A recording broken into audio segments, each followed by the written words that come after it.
Welcome to online training for incoming medical students using the AEHR Electronic Medical Record System at the University of Kentucky. During this course, you will learn basic functionality and navigation, as well as be shown how to update patient information and document in a student note. To begin, we must first log into the system. Click inside the login field and enter your LinkBlue ID. Next, enter your LinkBlue password and hit New Session. Do not use the Last Session button or Option buttons.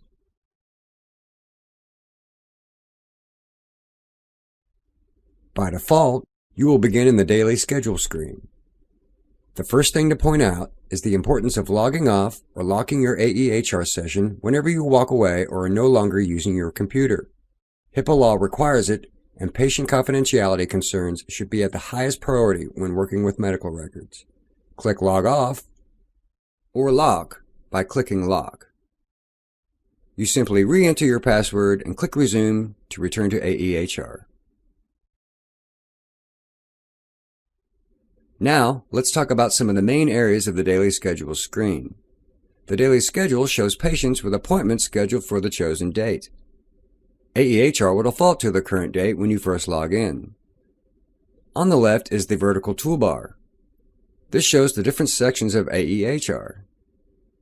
The items in this menu determine what tabs are available in the horizontal toolbar, where each tab is a subsection of the section selected in the vertical toolbar. These tabs change depending on what section you have selected. The patient banner appears across the top of every screen in AEHR.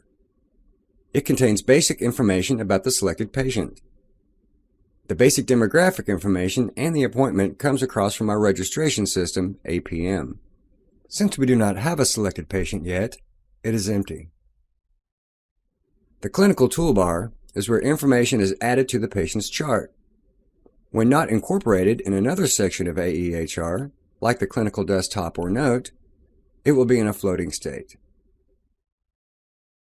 To hide, simply click the X or click Tools. Then Show Hide Clinical Toolbar. To bring it back, repeat this process.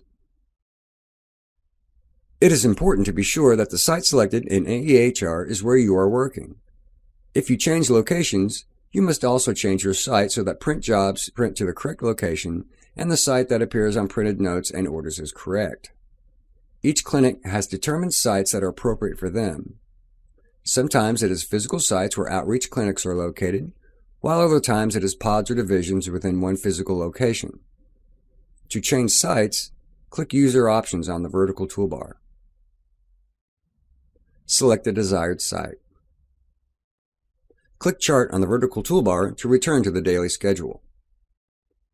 Notice that you can see the current site in the status bar at the bottom of every screen. In most circumstances, you will select a patient from their scheduled appointment. If perhaps the patient is not in the clinic that day, you can use the Select Patient option. To search for a patient, click the Select Patient button in the patient banner.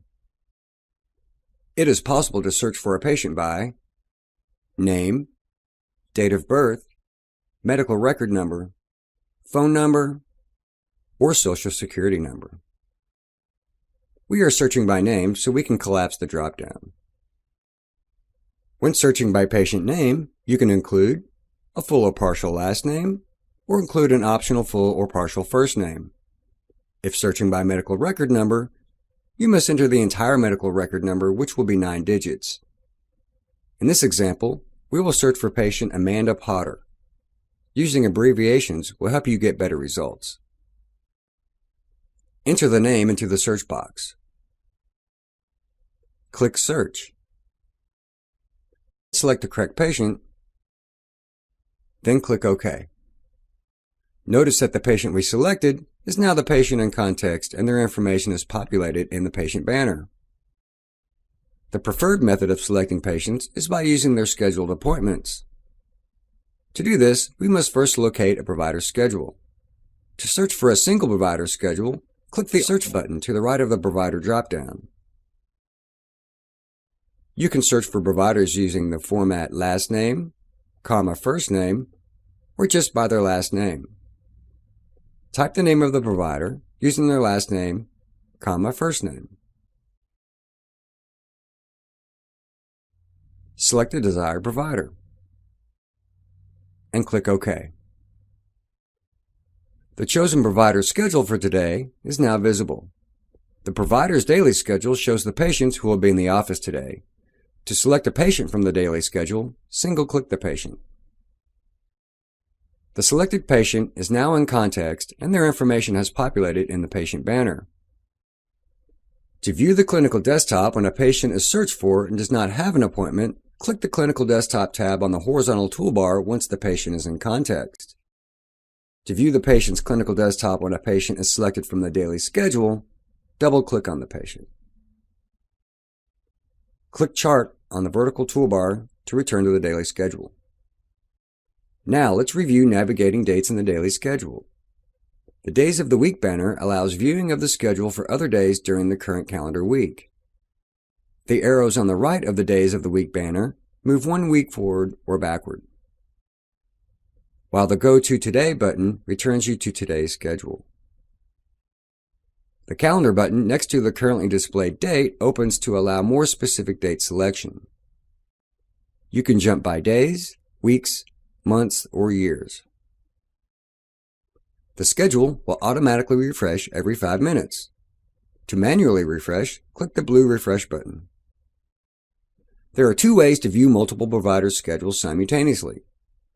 The Provider Schedule tab will allow users to view up to 4 provider schedules side by side, while the All Providers schedule will allow users to view up to 40 provider schedules in one combined list. To view up to 4 providers side by side, click the Provider Schedule tab. To select each provider's schedule, click the Search button in each provider field. Type the name of the first provider using last name first. Select the provider, then click OK. You can repeat this process to view schedules in each of the provider views on this page. You can set default providers to appear every time you view this screen. To do this, click Personalize. To set defaults for the Provider Schedule tab, use the right side of the window that appears. If you have recently searched for a provider, their name may appear in the drop-down menu. You can repeat this process for the remaining default providers. When you have finished choosing your defaults, click OK. The selected providers will now appear as the default providers anytime you click on this tab. The All Providers Schedule view is used in the Daily Schedule tab. This should also be personalized if you wish to view schedules of more than one provider by default. In this view, you can add up to 40 different providers. To do so, click Personalize. To set defaults for the All Providers Schedule view, use the left side of the window that appears. Click New. In the text field, enter the last name of the provider you wish to add. Click the checkbox next to the name you are searching for. Notice that the name populates in the box to the right and the checkbox is empty. You may continue to search for more provider schedules by repeating this process. When you have finished adding providers, click OK. And click OK in the main Personalize window. To see the All Provider list, click the arrow in the Provider field and select All Providers. To view a single provider schedule, click the drop-down arrow and select the provider. Next, let's talk about the information displayed on the daily schedule screen. The $, or charge status column, will display a green $sign if charges have been submitted for this visit.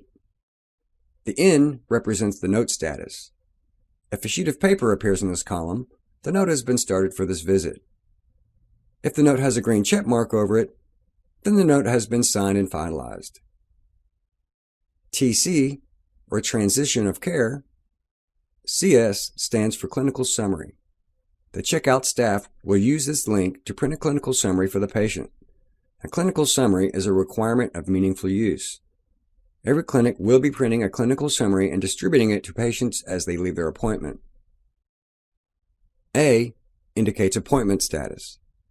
When a patient arrives in the clinic and the front desk completes the registration process, this column will show a green ARR indicator to let the clinical staff know that the patient has arrived and is ready to be roomed. You will see other status such as PEN for pending in this field. Patient location indicates which exam room or clinic location the patient is in. Patient status indicates what stage of the appointment the patient is in. Appointment time is the time the appointment was scheduled for. The patient's name. Appointment type, which identifies the type of appointment scheduled. Appointment duration is the amount of time the appointment is blocked off for. The task column includes the number of currently active tasks about the selected patient. Tasks are clinically relevant messages that users send to one another from within AEHR in place of patient care-related emails, Post-it notes, SharePoint sites, etc. Notes from the scheduler about why the patient is being seen today is displayed in the comments column. The patient profile contains demographic and patient care information such as insurance providers and care teams. To open the patient profile, click the Patient Profile blue eye in the patient banner. The Patient Profile dialog window is displayed. Per UK's legal department, there should not be any information in the FYI section. Although students cannot enter chart alerts, this is where information that is important for the staff to know about a patient can be entered.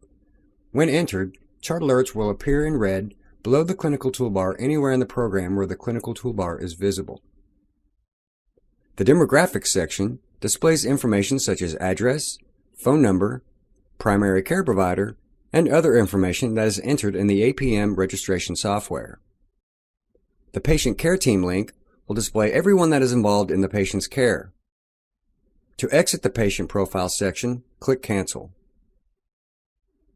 Medical students will be able to add patient history data, but all information entered by a medical student is entered in an unreviewed, unverified state. The information is not actually added to the patient's chart until it is verified by a provider. This should include all active medical conditions, diagnoses, and problems being followed and/or treated. To add patient history data, click the P or Problem button on the clinical toolbar. If necessary, click the Active tab on the ACI or Add Clinical Item screen. Click in the search box. Then type the name of the active problem or a brief description in the search box of the ACI. We will search for bilateral deafness, so we can start by just entering the word deaf. Searches can also be done by ICD code. Click the line for a problem. Although it is possible to click the OK button after every tab while taking the history, it is not necessary. You may simply select the next tab and only click OK when you are finished with documenting the patient's history. Next, we will enter some past medical history for the patient. Past medical history is the patient's past experiences with illnesses, injuries, and treatments. This should include all medical diagnoses that are either no longer being treated or are resolved. Click the Past Medical History tab on the ACI. Type a search term in the search box. Click the line for the name of the desired history item. Again, although it is possible to click the OK button after every tab while taking the history, it is not necessary. You may simply select the next tab and only click OK when you are finished with documenting the patient's history. To enter documentation of the patient's past surgical procedures, click on the Past Surgical History tab. Click in the search box. Type the surgery name in the search box of the ACI. Double-click on your selection so we can add a surgery date. Double-clicking does the same thing as right-clicking and selecting Edit. Click the calendar icon to the right of the procedure date. For this example, we will select May 2011 and assume that we do not know the exact day. First, use the month drop-down and select the month. Click the day drop-down. Select the day, but since we do not know the exact day, we can scroll to the top and select NA. Click the Year drop-down. Select the year and click OK. To save the update, click Save and return to ACI to continue entering data. Next, we can add the patient's family history. Family history is a review of medical events in the patient's family, including diseases which may be hereditary or which place the patient at risk. Click the Family History tab on the ACI. You must first select the family member and then select the problem when documenting family history. Select the checkboxes to the left of the family member or members. Search for a problem in the search box of the ACI. There is always a generic option if the patient does not know specific information. Remember that you can always right-click and select Edit to add more information to any value. Next, we can add some of the patient's social history. Social history is an age-appropriate review of the patient's past and current activities. Click the Social History tab on the ACI. Type a full or partial search term in the search box of the ACI. Click the line for the activity. Click the X with a circle around it to clear the search box to search for another history item. You can right-click and Add as Deny any social history item that does not have a negative option listed, and can always right-click and select Edit to add more information to any value. The next tab is Patient Allergies. Notice that there are selections for medication allergies and non-medication allergies. First, we would like to search for a non-medication allergy, so we will click the appropriate radial button. It is important to identify if the allergy being documented is a medication or non-medication allergy prior to entering it. If the incorrect option is selected, the allergy will not be found. Type the allergy in the search box of the ACI. To add reactions to the selected allergy, right-click and select Edit from the menu. Click the Search button to the right of Reactions to enter a reaction, and check the boxes to the left of the desired reaction,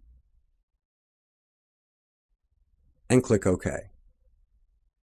Notice that some reactions, like anaphylaxis, will appear with a red triangle next to them indicating a severe reaction. Click Save and return to ACI. It is important to note that something must be documented for medication allergies in order to meet meaningful use requirements. To add a medication allergy, select the Medication Radio button and search for the allergy. If the patient reports no drug allergies, you can choose the box to the left of No Known Drug Allergies. If it does not appear, search for No. The Medication History tab will allow the user to document any medications that the patient is taking. For appointments scheduled in advance, the prescription medication list will be updated at 12 a.m. the night before the patient's appointment via SureScripts. To update the medication history, click the Med History tab on the ACI. Type the name of the medication in the search box. You can document how often the medication is taken on the Edit screen. Right-click on the medication and select Edit from the menu. Check the checkbox to the left of the appropriate SIG, and click Save and return to ACI. The Immunizations tab is where clinical staff can enter and update immunization information. Students do not enter these, so we will skip this tab. The chief complaint is the patient's wording describing the reason for this visit. This differs from active problems, which are diagnoses that the patient is currently receiving treatment for. This should only include the patient's verbalization of complaints that they may have. Patients here for a follow-up visit, pre-op visit, etc. will not have a chief complaint, and this section can be left blank for them. Type a chief complaint in the search box. Check the box to the left of the complaint. Since we are finished entering in the ACI, we can now click OK and exit. Changes made in the patient chart will need to be committed before they are officially recorded. Notice that all changes are in magenta. Click Commit to save the information that has just been entered, and click Save and Continue. Click the Problem tab to view the patient's past medical history, past surgical history, family history, and social history items that were just entered. Click the Allergies tab to view the patient's allergies that were just entered.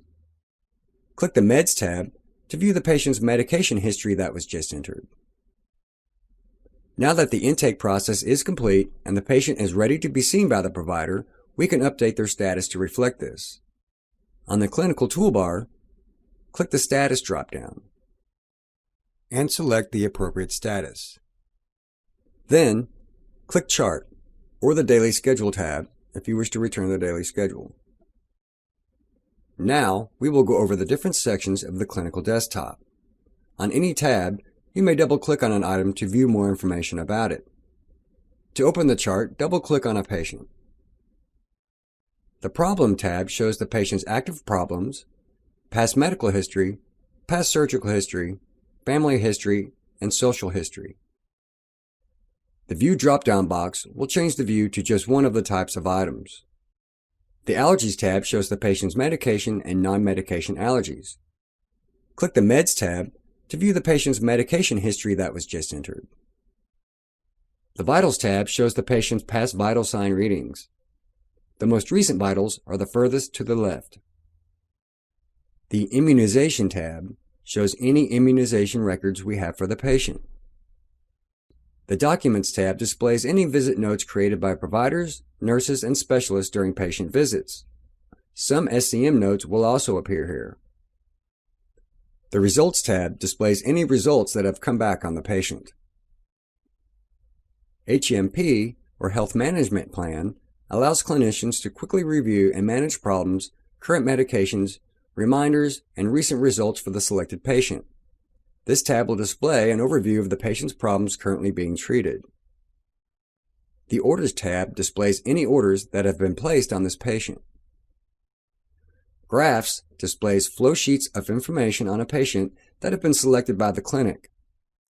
Visits will display all of this patient's past and future appointments within any clinic in the UK system. The Fees History tab displays all of the encounter forms or fee tickets for this patient. Correspondence and Administration displays all correspondence and administrative documentation for the patient, including letters, return to work notes, phone call documentation, etc. The Outside tab displays any medical records from outside the UK healthcare system. If the records are scanned, an S will appear to the left of the file. Now, we will open and create a student note. It is important to point out that student notes are not part of the patient's official chart and therefore will not be able to be copied into the actual visit note used by the provider. However, it is referenced by the provider during the creation of their note. All medical student notes must be signed by a resident or attending physician. First, we will need to click the New Note button on the clinical toolbar. For today's example, we will select Internal Medicine Group as the specialty. You will need to select the clinic that you are working at in the live system. Once you have selected your specialty, select Student Note as the visit type. This is located under the Student menu and is available for all clinics.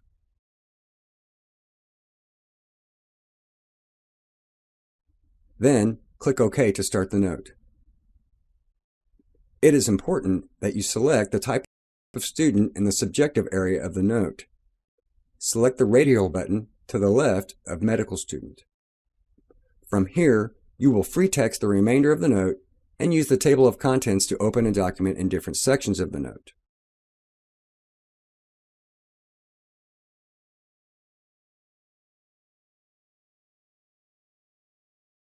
To sign a note, click Sign. Then enter your linked blue password. You should select Author from the SIG type box to indicate that you are the person who authored the note. Students will not have the option to check the Make Final checkbox because the note is not final until the supervising resident or attending signs it as well. Click OK. When students sign a note, a co-sign note task will automatically generate, allowing them to let the supervising resident or attending know that the note is ready to co-sign. To do this, start by clicking the radial for User. Click the Search button to search for the provider you are working with. Click Go. Select the provider. Click OK to send the task. Again, always remember to log off or lock when you are not using AEHR. This completes AEHR training for incoming medical students. If you have any questions, contact the UK Healthcare Service Desk at 859-323-8586.